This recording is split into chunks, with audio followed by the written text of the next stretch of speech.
მიხეილ ყაველაშვილი, მიხეილ ყაველაშვილი, ყაველაშვილი, ყაველაშვილი, ყაველაშვილი, ყაველაშვილი, ყაველაშვილი, ყაველაშვილი, ყაველაშვილი, ყაველაშვილი, ყაველაშვილი, ყაველაშვილი, ყაველაშვილი, ყაველაშვილი. მიხეილ ყაველაშვილი. ხმოსნებმა მიხეილ ყაველაშვილი აირჩიეს. საქართველოს პრეზიდენტად არჩეულია მიხეილ ყაველაშვილი.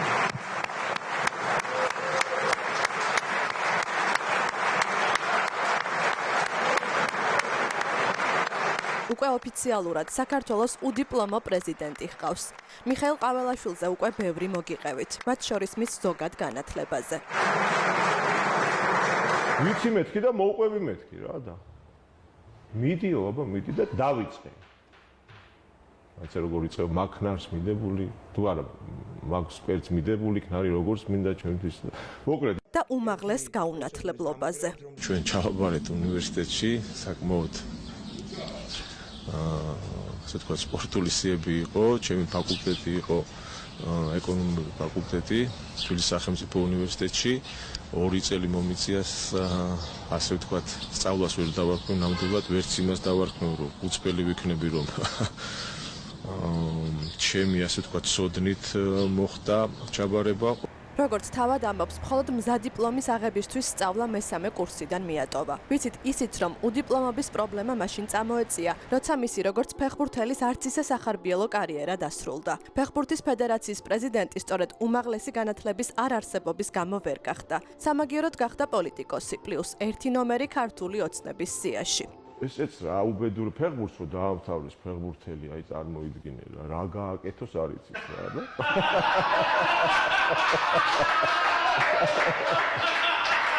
ესე იგი წარმოიდგინე 17 წელი ერთი და იგივეს აკეთებ ყოველ დღე ხო ყოველ საღამოს და წარმოიდგინე და უცებ ეს ყველაფერი თავდება რა და აი საზრები მომაწვა რა. როცა პარლამენტის დეპუტატი გახდა, მის ბიოგრაფიაში განათლების გრაფაში ვერაფერი აიტვირთა და ყველამ გაიგო, რომ ყაველაშვილი უდიპლომო იყო, თუმცა თავს თავისებურად იმშვიდებდა. იურისტები, კონსტიტუციის, ასე ვთქვათ, სპეციალისტები, რომლებმაც დიდი მადლობა მინდა მათ გადაუხადო და აღნიშნეს, რომ არც საქართველოს პრეზიდენტს, არც პარლამენტის თავმჯდომარეს, არც პარლამენტის წევრს და არც პრემიერ-მინისტრს არ მოეთხოვება უმაღლესი განათლება. დიპლომი, ასე ვთქვათ, კანდიდატს, რომელიც ოფიციალურად არ წერია. ვიცით ისიც, რა არის მიხეილ ყაველაშვილის ძირითადი და ფუნდამენტური უნარები, აგრესია და უზრდელობა.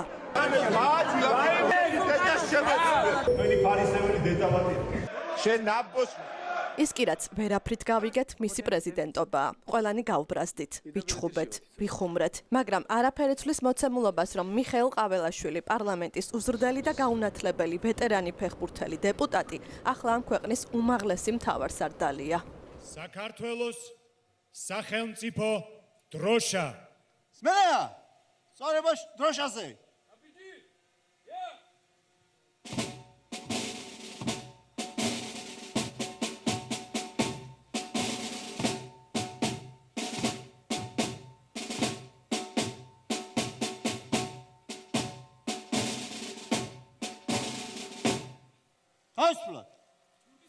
საქართველოს არჩეული პრეზიდენტი კი, სწორად წარმოიდგინეთ, სულ მალე ინაუგურაციის დღეს აქ მიხეილ ყაველაშვილი იდგება. დაიფიცებს იმ კონსტიტუციაზე, რომელიც ალბათ არასდროს წაუკითხავს და მიმართავს ჯარს, რომლის შესახებაც ზუსტად ვიცით, რომ არაფერი იცის.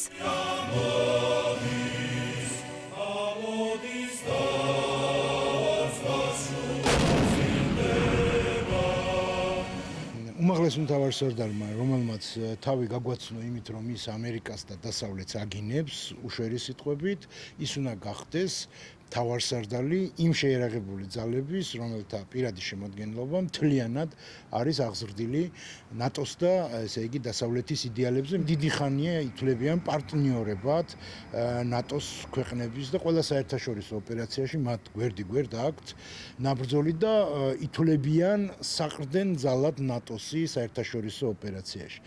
არის ნონსენსი ეს, რა თქმა უნდა, მაგრამ ასეთი ნონსენსებით არის ეს ქვეყანა სამწუხაროდ წარმოდგენილი და ჩვენ ვხედავთ, რომ ამაყათ ევროპისკენ და სინამდვილეში რუსეთის უკანალში ყოფთ თავს.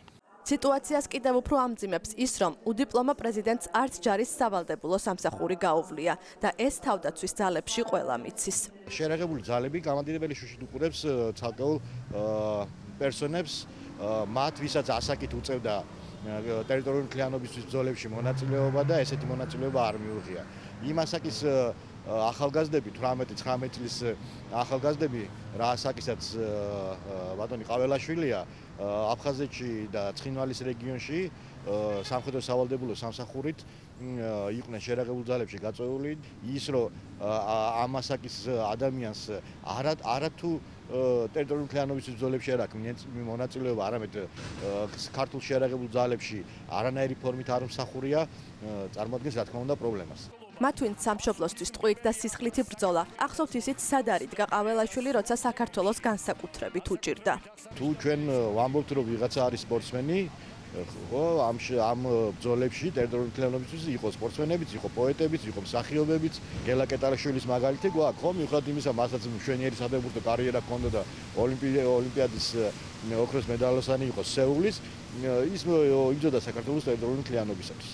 თუ ესე მიდგა საქმე და თუ ფეხბურთელობაზე მიდგა საქმე და თუ რაღაც გამამართლებელი საბუთი ეგ იქნება ეს მაგალითიც აგერ გვაქვს. და ასე ბიძინა ივანიშვილი ქართველ ჯარისკაცებს, რომლებმაც სამშობლო საჭიროების შემთხვევაში სიცოცხლის ფასად უნდა დაიცვან, აიძულებს ფიცი დადონ მიხეილ ყაველაშვილის წინაშე, რომელიც რუსების ინტერესებს ღირსების გათელვის ფასად იცავს. ჩვენს და თქვენ შორის ვინც რუსული საქმე გააკეთა და დღემდე აკეთებს, იმის დედას შევეციბე.